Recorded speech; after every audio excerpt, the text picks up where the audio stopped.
Hello, my dear friends, my lovely audiences. Welcome to the East-West Show, Jack Chow with the G&E TV.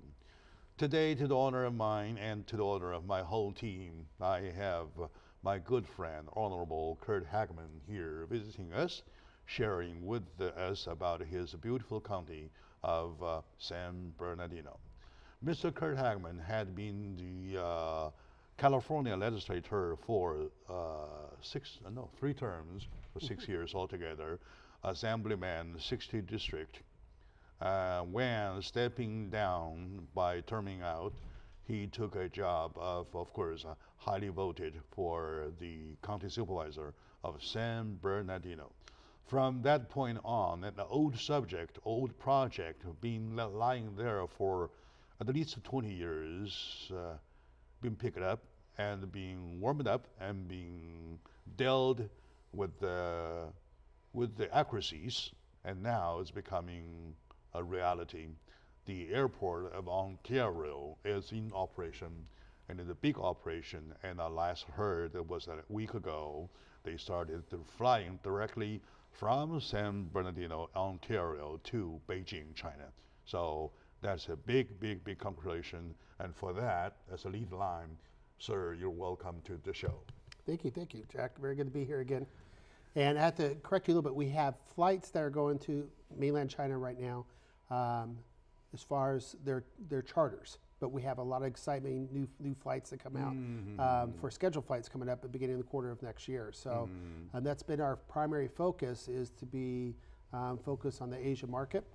It's a huge part of our demographics, and it's the growth area for airline travel to overseas.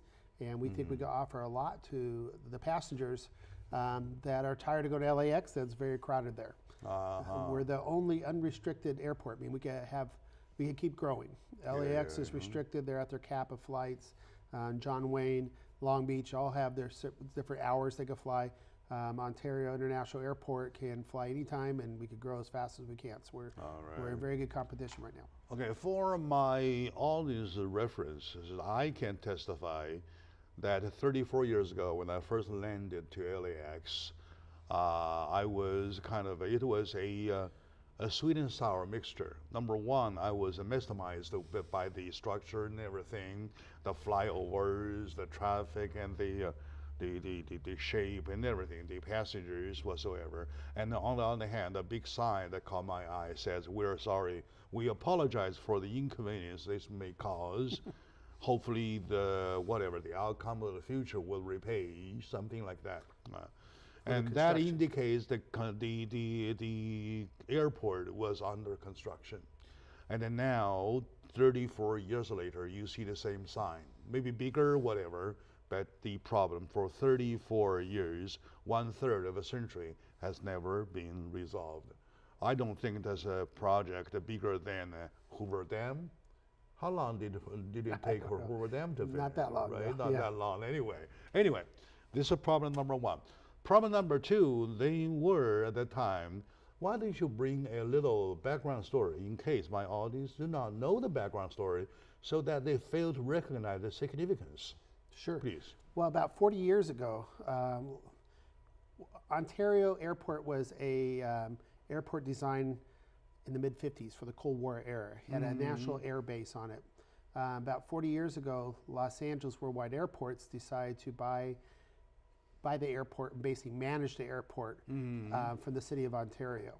So for the last 40 years, it bought the airport primarily for diversion flights and those type of things. But in reality, what it was is a way to keep competition out of the area. It was to kind of force all those flights to come to Los Angeles International Airport. There's a lot of revenues to the city of Los Angeles when the passengers come out and buy their goods and stay at their hotels and spend money at the restaurants for the city of Los Angeles. So over the last decade or so, the city of Ontario has been trying very hard to regain ownership and local control of the airport. I see. There's no other airport that can take the size. We have the longest runways. We have 2 long runways. And right now it's an integral part of international shipping. We have a UPS major hub there, as well as FedExpress and Amazon Prime already coming. They want to grow both their facilities. I see. but LAX never wanted Ontario to grow because it would be competition in the region. All right. So we successfully negotiated that back from Los Angeles, and as of November of last year, we took it back over local control. So now it's a joint ownership between San Bernardino County and the City of Ontario. All right, congratulations. We all know that it is something been hanging there for so long.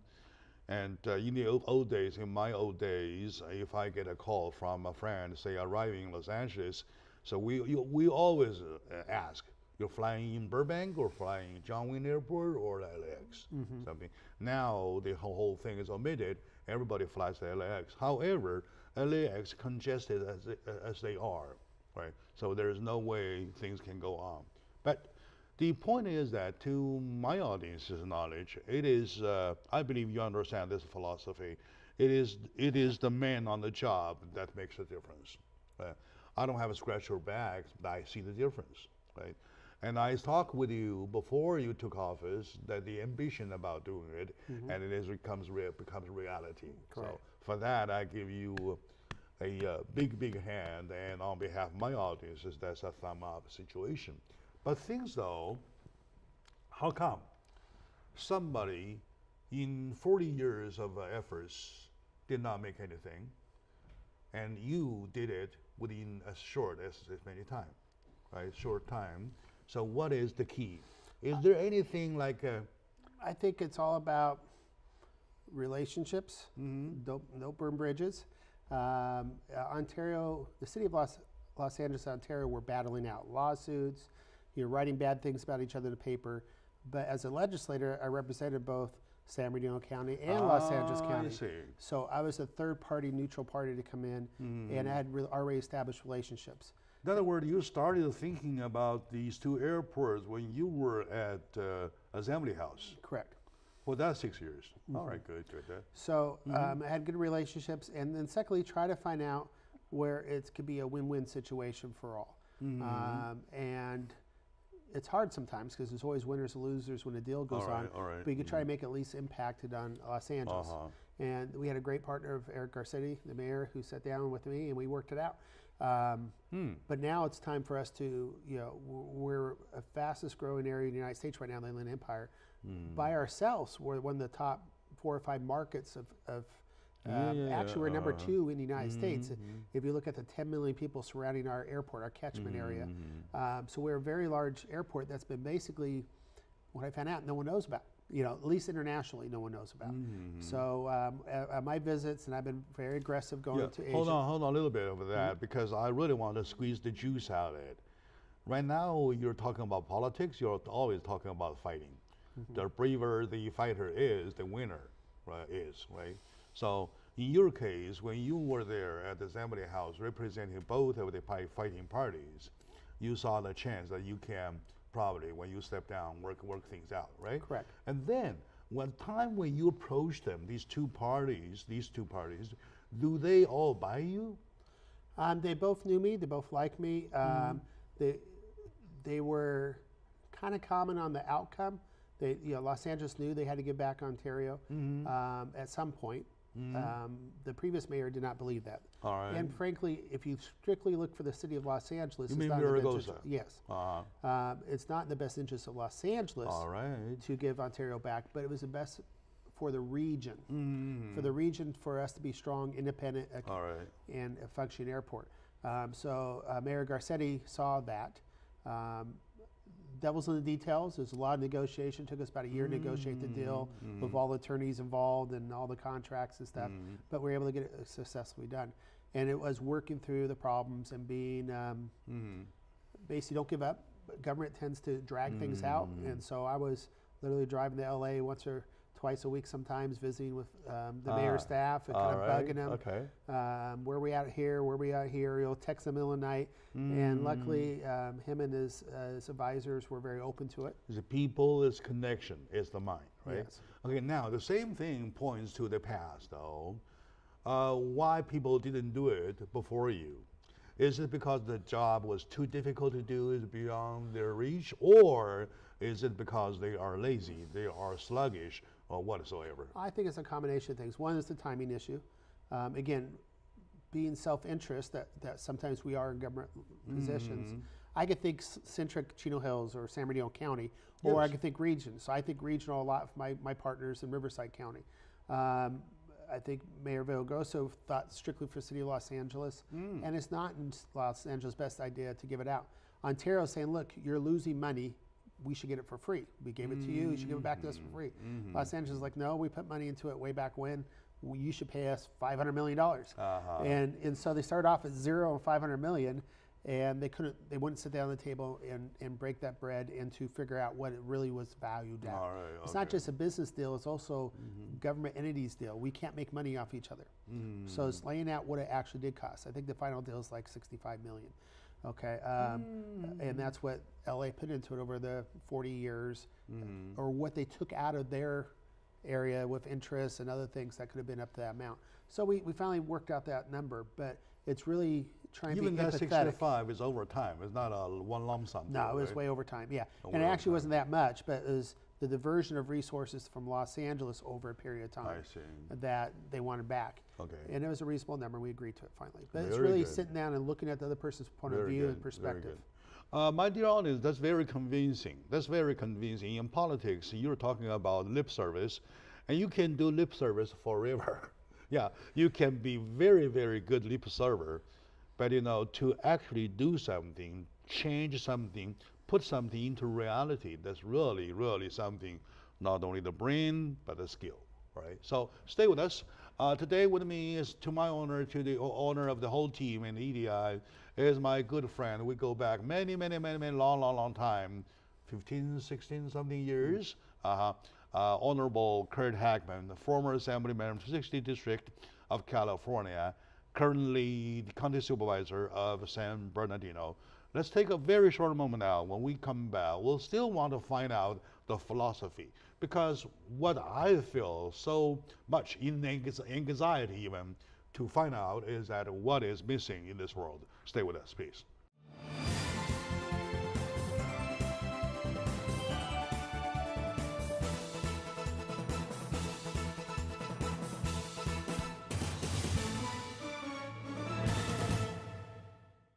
Hello, my lovely audience, ladies and gentlemen. Welcome back to this show. I would say, my fellow Californians, you're welcome back to the show talking about California, especially Southern California, where we call home, right? San Bernardino is a big county. We belong to that county, and we are very close to Ontario Airport, about 15 minutes of drive. And looking west, we are talking about 45 to 50 minutes driving to LAX, right? With my friend, Honorable Kurt Hackman, former Assemblyman for 60th District of California, now currently the County Supervisor of San Bernardino, things are no longer like that. And that page is over as history. Ontario Airport is back. Direct flight is operating now. It's being operated now. Only now charter, but later will be passenger and everything. Oh, but keep me on the list of your maiden voyage for the passengers. I would like to ride it for Beijing. Even you can bring me back the second day. I would like to have the honor of doing that. Yes. Okay, please. With me, welcome to the show, sir. Right. Like I said, I still want to go into this philosophical side of the story, right? It is easy, of course. You don't want to say much about that, but behind there is always a philosophical issue.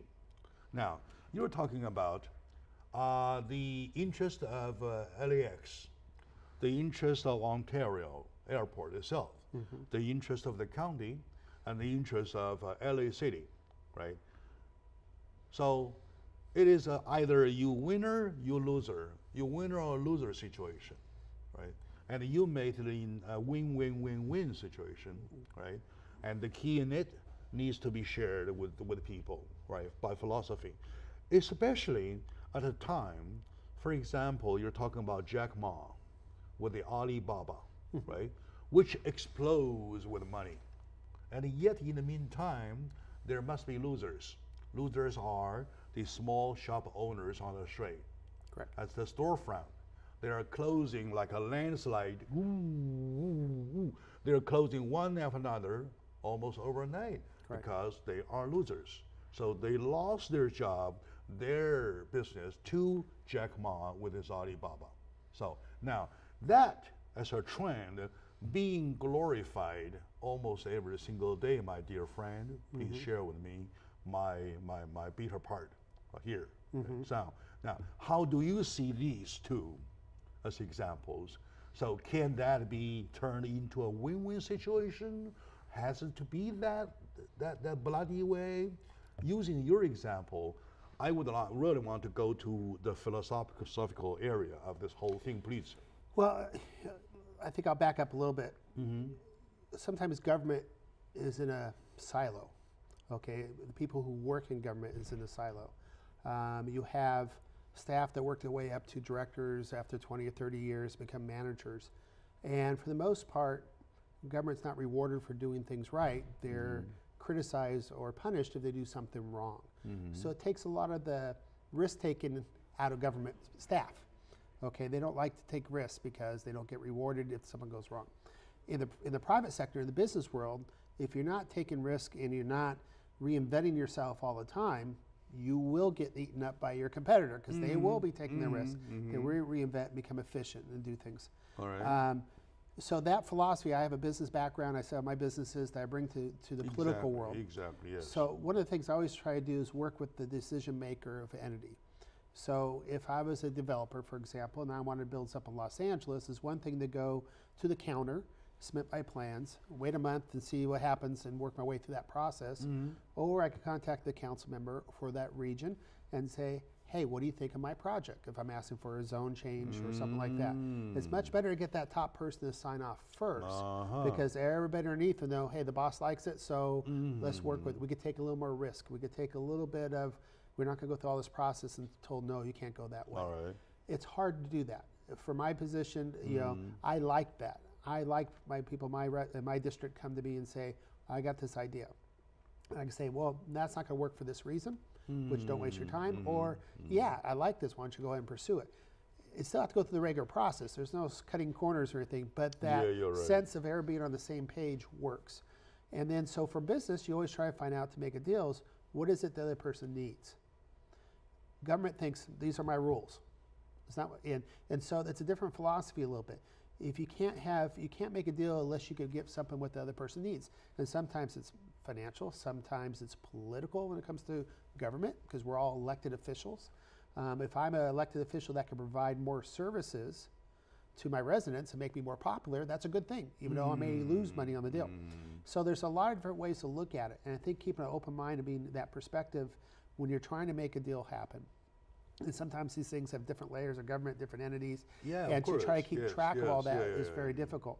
And then another thing is put the egos down. You know, it's not about you owe me or I owe you or whatever the case may be. It's try to actually work through the situation or the problem and try to come up with a solution that we all can stand by side. When we actually did the turnover, the Mayor Garcetti came out. It was a celebration that we made this deal. Everyone's happy, and that's the case. And it's rarer to find that in government because you're not in that environment. In the private sector, you have to be that way. It sounds like a good salesman. You have to be that way to make a deal happen. If I can steal some of your concept, is that your business concept being a business concept, because I know your business concept, we've been talking about that even like 10 years ago on another show, talking about the grass versus the sheep the goats, owners, right? Yeah. The goats owners, sheep owners, right?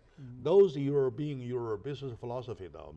I'm talking about, if I may steal some of the essence of that, that is that before you submit your plan though, you go around with people to let them know why you do this. And let them know to the extent that they understand you do it for the mutual benefit. And for that, you have to go very back to the starting point. When you started to create the plan though, you must not create a plan from your self-ego. You have to consider everybody, because you want to first ask yourself, is my plan going to be accepted by all, right? So from that point on, where you started to negotiate with people, say, even before negotiations started, they say, oh, I know your plan, something like that. Is that essence I can steal from you? Yeah, and it's not, the perfect scenario is everyone's happy, or it's a win-win. But sometimes it's a lesser of two troubles. If I know I'm going to lose, I did that a lot in the state assembly. I lost a lot of arguments because I was in the minority, but maybe I can make it less bad. Okay, so it's all a relative speaking. What is the best along the scale? But yeah, you try to figure out the other person's main goal, points of view, and you try to, if there is something to put together, you put something together there. But that's the essence for every business guy. Thinks like that every day. All right. You know, and you brought up the example of online shopping versus retail Yeah, of shopping. course, yeah. And I experimented once with a Halloween store, and I experienced that firsthand. People come try the Halloween costumes in my store, and then they go buy it online cheaper. Okay, but the online guy didn't pay for the rent, the advertising, and all the overhead. And so it is frustrating, but there's going to be, throughout history, we've always changed, we've always modified as business the way we do things to become more efficient, more competitive, other gimmick. And if we don't adapt, you will die in business. And we have winners and losers then all the time. So that is the way we're going, and that's a nice thing for Ontario Airport because we are going to be the largest shipping hub in North America as far as air travel. Yes. So when people click that button, more than likely it's going to come to Ontario at some point. And that whole region's built around logistics, both from cargo on the ships and from air. And we're seeing a huge expansion of the cargo. Okay, very good. That's a very huge point because right now you see lots of business, good project, got stuck somewhere in between. Or they are almost to get stuck somewhere towards finishing touch, right? So it is the idea or concept that can lubricate all the itches, right? And that can get things going, right? So my dear friends, today with me is my good friend, Honorable Kurt Hagman, County Supervisor of San Bernardino, former Assemblyman of California. And after all, he is a philosopher, he is a thinker, even though he's a businessman and a politician. He does business in a political way, he does politics in a business way. How about that? There we go. All right, very good. All right, let's take a very short moment. I'm still not done yet. I'm kind of so hungry. I'm so thirsty. I want to find out from this man about all answers to our problems. All right, so stay with us. We'll be right back, please.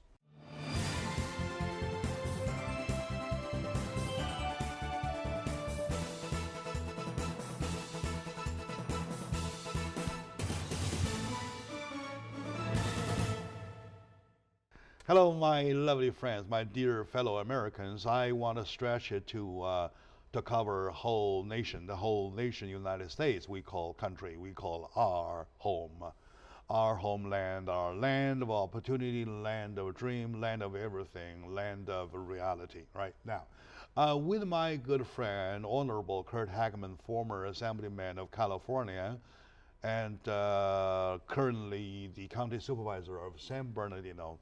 I am having a little kind of a brainwash and having another brainstorm here to see how closely, interconnectedly business and politics, as a matter of fact, have been, right? Because my friend, Honorable Kurt Hagman, has been doing business in a political way and doing politics in the business way. When they combine, and things can get done.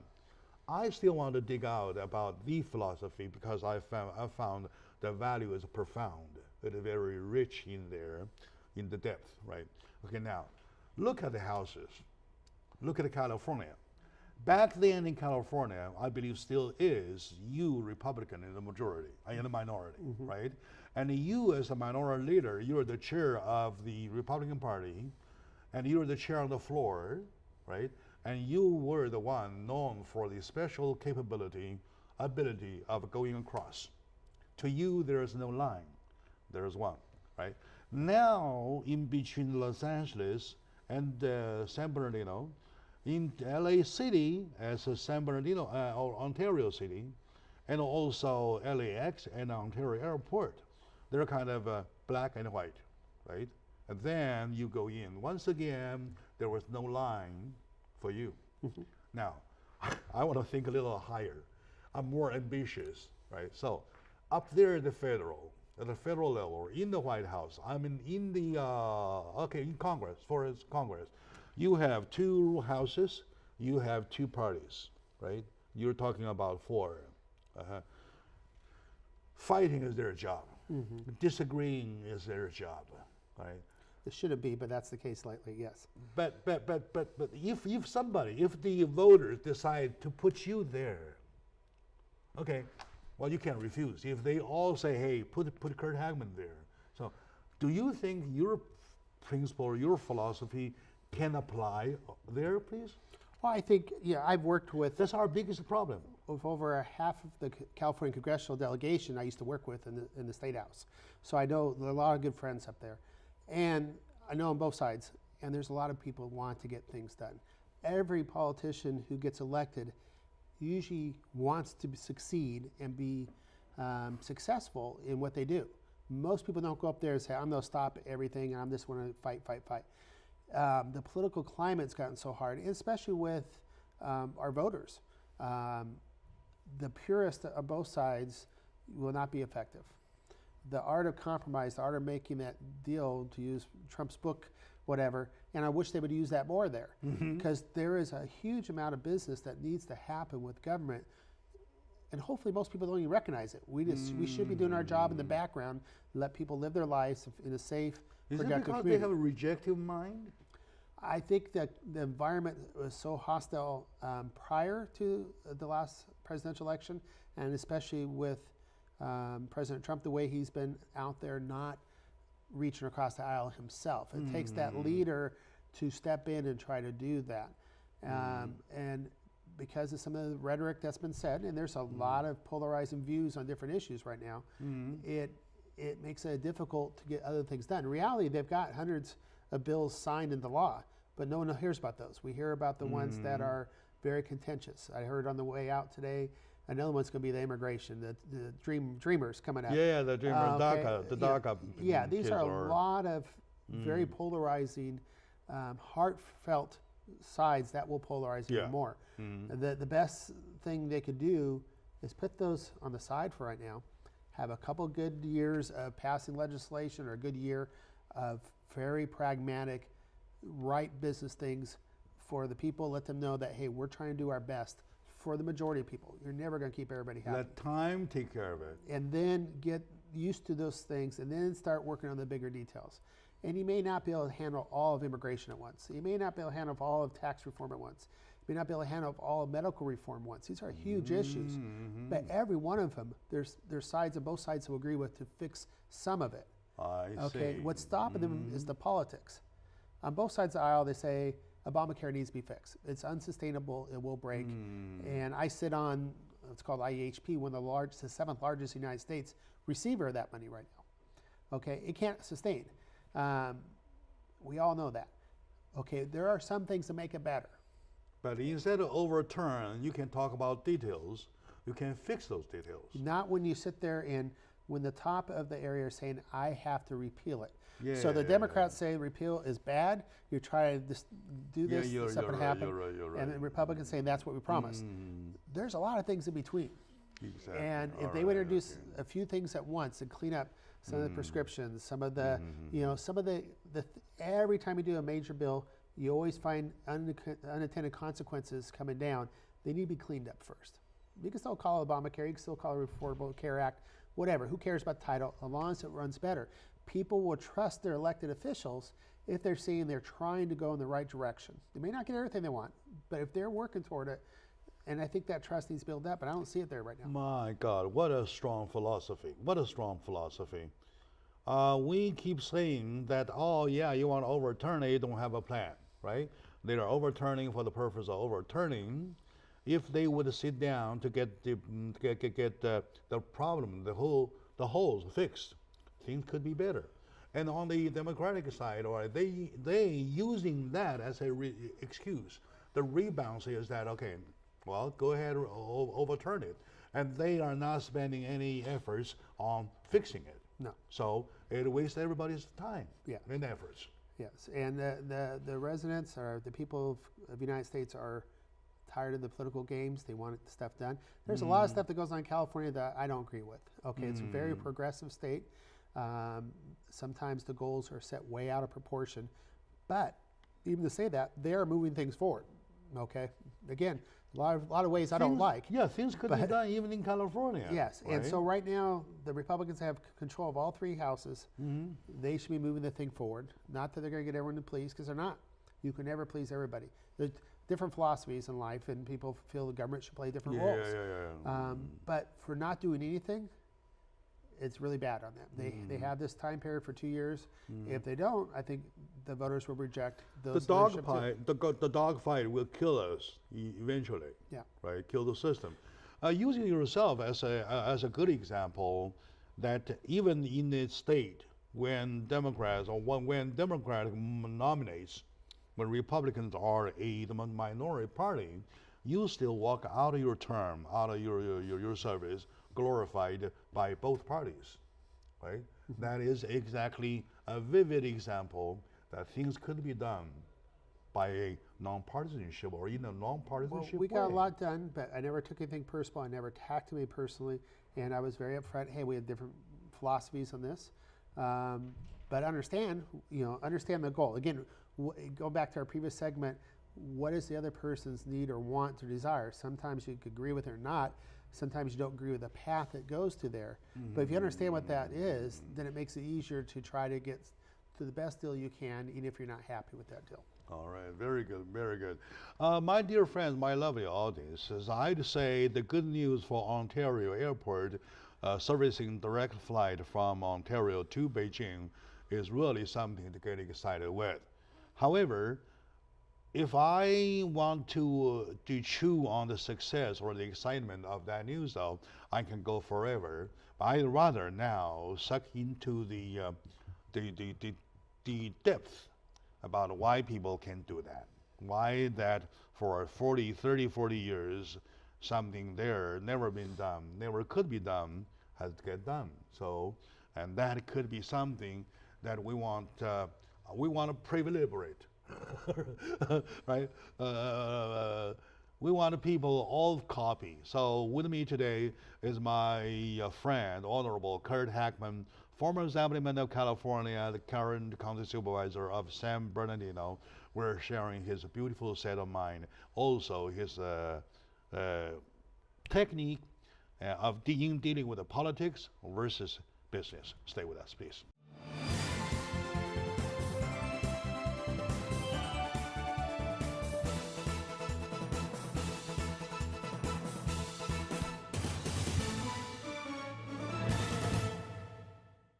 Hello, dear friends, my lovely audience. Welcome back to the East-West Show. I'm your host, Jack. Jack's getting excited today because I have my friend, Honorable Kurt Hackman, here to share his beautiful, I would say, strategy versus the politics.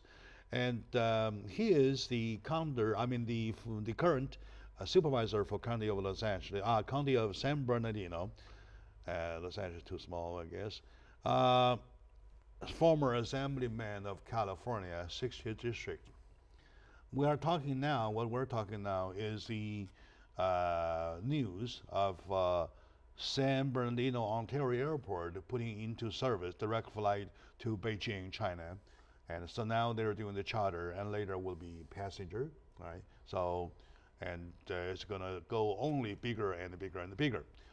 In talking, I found out that the philosophy in dealing with the problem, that 30-40-year problem, is that you have to have a new set of concept. The new set of concept in which I found lots of significance is now stretched to cover the whole world. By that, sir, I mean, look at the world today. You are either talking about sanction, or you're talking about a muscle contest. Is there anything in between? Absolutely. I think there's a lot more in between. Please. Okay. Well, go back to philosophy there, or back to my assembly days. Obviously, my assembly district had a lot of Chinese Americans, Taiwanese Americans live in my district. So over the last 6 years of that term, I had the honor and privilege to go meet a lot of new friends and go travel to mainland China and Taiwan and other places to make those contacts. And going back to my philosophy is working with a principal person who can make decisions the best way you can to try to make good things happen. And assuming that we all know it's a global economy, we all know that everything's global no matter what we do now, it's better to be in front of that the best we can. So when I came to San Bernardino County, I realized that the county itself never established a sister relationship with anybody in the world. Although cities do that quite often, the county didn't do it, and I saw the success to start talking. We sought out and found 2 sister city arrangements that we started off with. The first one we did was with Wuxi, China. Wuxi, China. So I flew back myself a few times, and their principals came back. We made the sister city agreement. Going forward right now, in fact, their delegation should be out next month. The actual government's behind a project to start direct shipping from Wuxi to Ontario for shipping, and then eventually passenger service as well. So when you get the governments behind it, we try to make that deal happen the same way we make any other deal happen, and make those relationships work. That's the first way we did. What is the second city for sister city? The second city was the city of Taiyuan in Taiwan. And so I went out and met with the mayor there. Taiyuan also controls China Airlines, or they pick the directors and stuff of it. I see. And so we started talking about direct flights from Ontario to Taiyuan and Taipei, and they're 100%. They came out and studied it. They brought teams of people to do it, and we offer so much more. I mean, they actually did a survey with the current passengers they had. They sent out a little survey. Where would you rather fly out of, LAX or Ontario? 80% said Ontario. Oh, wow. 80%. Wow. So that was like a no-brainer for them if they could get the flights here. So they just announced on the 1st. Oh, I will give you a backup for that.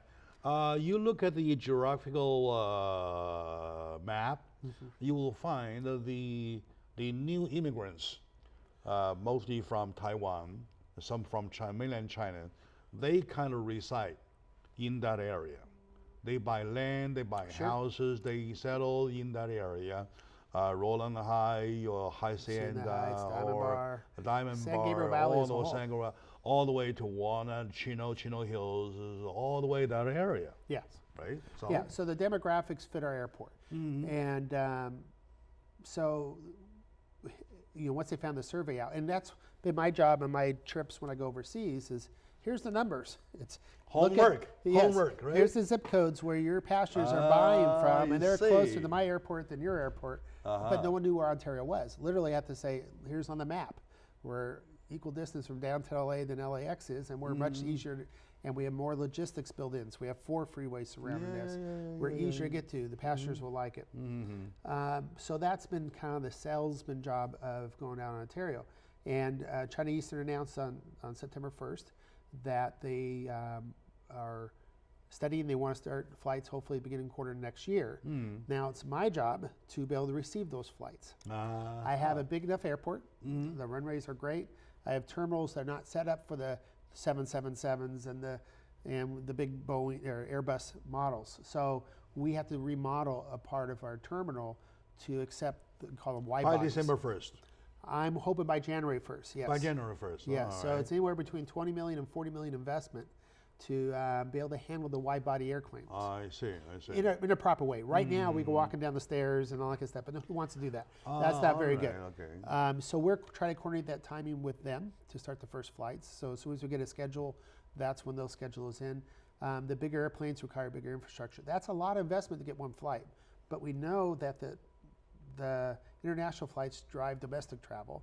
Domestic travel drives international flights. Yes. And it's a domino. Yeah. It's a domino effect. So we're going to put a lot of money into the airport. Eventually, our airport will be the best airport in the West Coast. Nice. We will have all new facilities like you see in China. Yeah, this conversation leads me to a thinking about the summit of the BRICS, the BRICS nation, the Golden BRICS.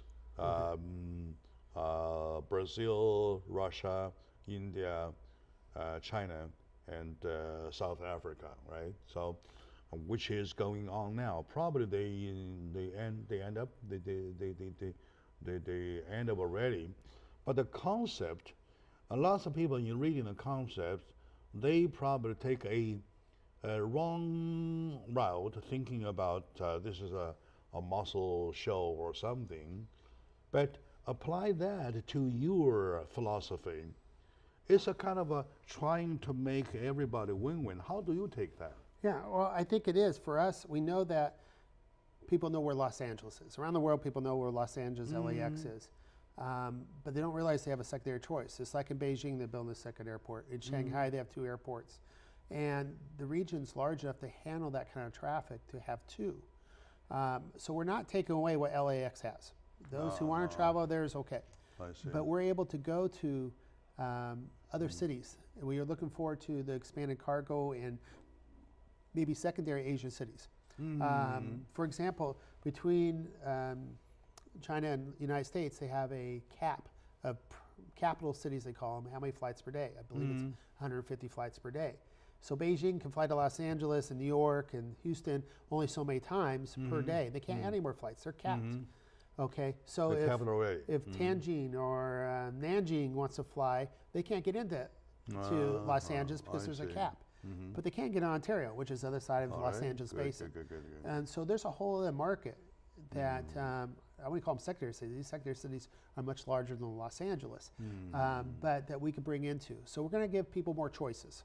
And that's a win-win for both. It's win-win for the Los Angeles Basin, Southern California as a whole to be more accessible. It's more accessible for my residents to bring their businesses and live out near Ontario and be more accessible to go do their business abroad. So it is a win-win. And we'll have a little bit of competition. You know, it's going to be about price and fares with Los Angeles, but it's really about that choice, ability to handle this in different airports, just like Long Beach and Burbank and Orange County is as well. Sometimes if I have Orange County, if I have to, and sometimes Long Beach and Burbank. Most of the time I like to fly out of Ontario because that's the closest airport for me. People, I noticed, philosophically, people, when they are so fed about the sports, they look at a winner versus a loser, right? So for everything, there's only one winner and the rest are losers, right? In your concept, you're talking about nobody can be pure loser, nobody can be a pure winner. So you want everybody to be winner.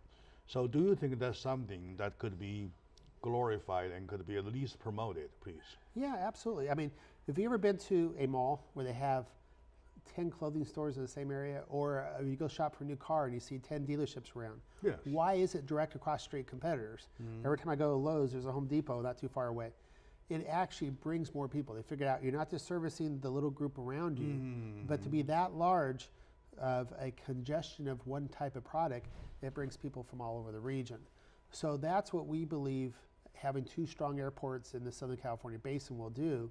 If we have different choices, different flights, we're not just competing against each other in current business. We're going to bring more traffic in and more different areas, both you know, for pleasure tours as well as you know, business, and to invite more business. And when you have competing a little bit, just like those car dealers across the street from each other, you know we're going to be at our best game and most efficient we can, because we do have to compete with our neighboring airport as far as prices and convenience and all the rest of it. So it gets the best out of both. And that's why you see those private companies come next door and compete head to head, because it makes them the best they can at what they do. And to the consumer, they get great choices, they get great value for what they're doing. And one thing for sure that the LAX, if they had a competitor for the past 40 years, their project will be finished already. They are geographically challenged where they're at too. You think about half of their surface area is water. And so they have one freeway there. It's very difficult to make that work. Versus we were studying the stadium, where to put it. And the best way is have population 30 miles around, all around it, versus on the coast. Yeah, you're right. Because on way in, you fly, you see water first, right? Yep. And there is no people, there are no water whatsoever but water. Yeah, so they have to draw out for if that you're one in half a circle. hub situation, you're in a hub situation, and then you will everywhere there are people. Correct. So, and I mean, by nature, the winner is there already, right? Okay, very good. My dear friends, this is a really it sounds philosophical, but it is a practical issue. It is very practical. With my friend, Honorable Kurt Hagman, of former Assembly of California, the 60th District, and currently he is the county supervisor of San Bernardino. We are sharing his business concept. The concept from that Ontario airport can radiate to the entire world, because we do need that, right? And looking at the international relationship, everybody talking about sanctions, right? When there is no way to sanction, and resources are exhausted, so what to do? Want to fight? Want to explode them? So can we not, or something like that? I think there's definitely need for a strong negotiating team as well as a strong army to balance out. But you always want to try to make that win-win deal. That's the best for all. And to realize that I'm not going to not succeed if you succeed. We're not always competitive. It's better that we both succeed than where we are. It's much better that these other countries, their people are treated better and their standard of living increases for all, become stronger. And we do that, each country does that, the better off we are. And make them understand that you meant well, right? You mean well. And then make them believe that they can derive, right? They can succeed themselves, they can be better. Correct. Can you imagine, United States and China, I heard it was $650 billion a year in trade. That's a lot of trade. It's everything disrupted. It's not just disrupting for the governments. It's all the lifestyles of the people that are making a living off that trade. Yeah, they're mixing it. And consumers are buying goods, and the people are manufacturing and shipping. That touches probably trillions of dollars worth of trickle down economics from that $650 billion in direct trade annually. So I mean, there's a lot to be lost for everybody if things don't work out. And so you have to figure out, we take North Korea, if they are nothing less to sanction, they got nothing to lose. Okay, you want it to where people have to give up something in order to get something bad. Something bad happens. So it's better that they're all successful. It's better for these people that they're successful. It's better for stability in the world if everyone has a chance to grow. And I found that your philosophy is universal. Not only can it apply to the business world, and it also can to the IT world versus the reality shop front, right? And now it can be applied into international market, international arena for superpowers, for power fighting whatsoever, right? My dear friends, with me today is my good friend, Honorable Kurt Hageman, former Assemblyman of California, 60th District, and now he is the current county supervisor of San Bernardino. A big deal to talk about is that Ontario Airport has started a charter service to China already, direct, and the next step will be passengers with Beijing, Wuxi, or Taiwan. And that's a big move. And the one thing to emphasize that's a big project I've been talking for the past 20, 30, 40 years. And it's now reality, thanks to this great man, my big friend. So, my dear friends, my dear audience, we're over time, but we're worth it. We thank you very much for watching. And to Kurt Hageman, thank you for Jack, always a pleasure. sharing.